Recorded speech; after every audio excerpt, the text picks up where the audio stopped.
Hi అండి నమస్తే welcome to Malleshwari reasoning classes. Today వీడియోలో క్లాసిఫికేషన్ చాప్టర్ అంటే డే 8 క్లాస్లో 5 ప్రాబ్లమ్స్ వర్క్ ఇచ్చాను. అంటే ఆడ్ వన్ అవుట్ అంటారు ఆ చాప్టర్ని. ఆ 5 ప్రాబ్లమ్స్ ఎక్స్ప్లెయిన్ చేస్తాను. వాటితో పాటు ఇంకొన్ని ప్రాబ్లమ్స్ కూడా ఎక్స్ప్లెయిన్ చేస్తాను ఆ ఆడ్ వన్ అవుట్ మీద అడిగే కొన్ని మోడల్స్ని. ఓకే, ప్రాబ్లమ్స్ అండ్ ఎక్స్ప్లెనేషన్స్లోకి వెళ్లే ముందు ఇంకా చాలామంది మన వీడియో కింద మెసేజ్ చేస్తున్నారు, మేడం పీడిఎఫ్ ఎలా తీసుకోవాలని. మీరు ఇప్పుడు విన్నా ఒకవేళ వీడియోని స్కిప్ చేసిన ప్రతి వీడియో డిస్క్రిప్షన్లో నేను పెడుతున్నాను. సో పీడిఎఫ్ వచ్చేసి 35 చాప్టర్స్ ఉంటుంది విత్ ఎక్స్ప్లెనేషన్స్. అలానే ఈచ్ చాప్టర్కి 100 above practice problems with explanations ఉంటాయి.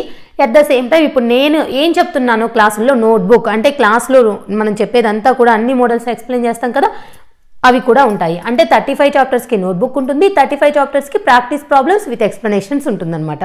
టోటల్ 9 పీడిఎఫ్స్, 4000 అబోవ్ పేపర్స్ మీరు డౌన్లోడ్ చేసుకోవచ్చు, లేదంటే షేర్ చేసుకోవచ్చు ఎవరికైనా, లేదంటే యువర్ విష్ అనమాట ప్రింట్ తీసుకోవచ్చు. అన్నీ ఎలా ప్రింట్ తీసుకోవాలి అంటే సో నోట్బుక్ వరకు ప్రింట్ తీసుకోండి, ఓకేనా. ఇంకా ప్రాక్టీస్ ప్రాబ్లమ్స్ మీరు ఫోన్లో చూసుకొని ఒక్కొక్క ప్రాబ్లంగా ప్రాక్టీస్ చేసుకోవచ్చు. మీరు అంటే మేము మొబైల్లో చూసి నేర్చుకోలేము అనుకున్న వాళ్ళు, అసలు ఇదంతా మాకు వద్దు మేడం అంటే మీరు విడిగా ఏదైనా బుక్ని పర్చేజ్ చేయొచ్చు. కానీ ఏదో ఒక బుక్ అయితే కంపల్సరీ ఉండాలి ప్రాక్టీస్ చేయడానికి. ఓన్లీ క్లాసులతోనే మేము మొత్తం ఎగ్జామ్ రాసేస్తామంటే అది అసలు కుదరదండి. ఎందుకంటే ఈ ప్రాబ్లమ్సే ఎగ్జామ్లో రావు. ఎప్పుడైనా క్లాస్ రూమ్లో 30%, మనం చేసేది 70% ఉంటుంది, ఓకేనా. సరే, ఇక మనం ప్రాబ్లమ్స్ అండ్ ఎక్స్ప్లెనేషన్స్లోకి వెళ్ళిపోదాం. ఇక్కడ 4 ఆప్షన్స్ ఇచ్చారు. 4 ఆప్షన్స్లో మనం ఆడ్ వన్ని పిక్ చేయాలి. ఓన్లీ లెటర్స్ ఇచ్చారనమాట. పిక్యూటీ, పిక్యూ మధ్యలో ఎన్ని లెటర్స్? ఆర్ఎస్ మిస్ చేశారు, టీ ఇచ్చేశారు. ఓకే, అంటే ఇక్కడ వరుసగా ఇచ్చేశారు పిక్యూ, మధ్యలో మాత్రం ఆర్ఎస్ మిస్ అయింది, అంటే 2 లెటర్స్ మిస్ అయ్యాయి ఇక్కడ వరకు. మళ్ళీ డిఈ, ఇక్కడ కూడా ఈ 2 లెటర్స్ మొత్తం వరుసగానే ఉన్నాయి. మళ్ళీ ఈ నుంచి హెచ్కి ఎఫ్ జీ 2 లెటర్స్ మిస్ అయ్యాయి. యూవి మధ్యలో డబ్ల్యూఎక్స్ మిస్ అయింది, 2 లెటర్సే మిస్ అయ్యాయి. ఇక్కడికి వచ్చేసరికి ఐజే మధ్యలో చూడండి కేఎల్ఎం 3 లెటర్స్ మిస్ అయ్యాయి, ఓకేనా.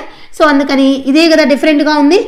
ఇక్కడేమో ఇక్కడ నుంచి ఇక్కడికి +2, ఇక్కడ నుంచి ఇక్కడికి +2, ఇక్కడ నుంచి ఇక్కడికి +2, బట్ ఇక్కడ నుంచి ఇక్కడికి వచ్చేసరికి +3 లెటర్స్. సో ఇవి 3 ఒక లాజిక్లో ఉన్నాయి కదా, బట్ ఇది డిఫరెంట్గా ఉంది కాబట్టి అది ఆడ్ వన్ అవుట్, ఓకేనా. Next 199, 102, 200 and 208. సో ఏంటి ఇక్కడ ఆడ్ వన్? This one. ఎందుకు? This is odd number, remaining 3 are even numbers. Tree stem, book page, chair TV, car wheel, ఏది ఆడ్ వన్? ఫాస్ట్ చెప్పేయచ్చు, చైర్ టీవీ. ఎందుకని? చూడండి, ట్రీలో stem ఉంటుంది, బుక్లో పేజెస్ ఉంటాయి, కార్లో వీల్ ఉంటుంది. కార్కే కదా వీల్ ఉండేది. ఇవన్నీ వేటికి? ఇక్కడ ఏదైతే వెహికల్ ఉందో వెహికల్కి వీల్ ఉంటుంది, బుక్ పేజీ రెండింటికి సంబంధం ఉంది కదా. ట్రీ స్టెమ్ సంబంధం ఉంది, బట్ ఈ రెండింటి మధ్య ఏమైనా సంబంధం ఉందా? లేదు కదా. ఓకే, 7121, 7061, 8154, 7391. సో ఇక్కడ ఏంటంటే ఇలా నెంబర్స్ ఇచ్చినప్పుడు ఇంకా సింపుల్ లాజిక్. 7 1 7 1. సో ఈ 3 ఒక లాజిక్లో ఉన్నాయా లేదా? ఇది మొత్తం డిఫరెంట్గా ఉంది. ఓకే, 13, 17, 23, 27 ఇది వెంటనే చెప్పేయచ్చు. ఈ 3 ప్రైమ్ నెంబర్స్, ఇది వచ్చేసి ఆడ్ నెంబర్. ఓకే,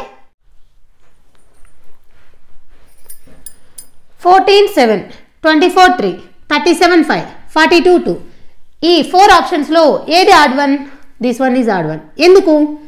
7 టేబుల్లో 14 ఉంది, 3 టేబుల్లో 24 ఉంది, 2 టేబుల్లో 42 ఉంది, బట్ 5 టేబుల్లో 37 ఉందా? లేదు. ఓకే, నెక్స్ట్ బీటీ, ఇక్కడ ఎన్ని letters? +2 letters. IJK +2 letters.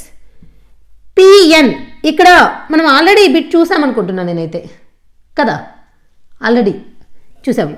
So ఇక్కడ కూడా 2 లెటర్సే, బట్ -2 లెటర్స్. ఇది వచ్చేసి +2. ఈ 3 ఒక లాజిక్లో ఉన్నాయి, ఇది డిఫరెంట్గా ఉంది కాబట్టి పిఎన్. Okay, next length extend, duration period, time span, expanse stretch. Meanings తెలుసుంటే వెరీ ఈజీగా పెట్టేయచ్చు. Length extend synonym, duration period synonym, time span synonym, expanse stretch antonym. Okay, ఇవన్నీ కూడా ఒకే మీనింగ్ వస్తున్నాయి. ఇది మొత్తం ఈ ఓన్లీ ఈ ఆప్షన్ వ్యతిరేక పదం, ఓకేనా, ఆపోజిట్. సో అందుకని చెప్పేసి అది odd one. So 13 169, 17 269, 14 196, 16 256. So which is odd one? This one. Squares idea ఉన్న వాళ్ళకి ఈజీగా ఐడెంటిఫై చేస్తారు. 13 స్క్వేర్ ఇది, ఇక్కడ 14 స్క్వేర్, ఇక్కడ 16 స్క్వేర్, 17 స్క్వేర్ ఏంటి 289, బట్ ఇక్కడ 269 ఉంది. ఇది మాత్రమే డిఫరెంట్గా ఉంది కాబట్టి దిస్ ఈజ్ ఆడ్ వన్. చెప్పమ్మా.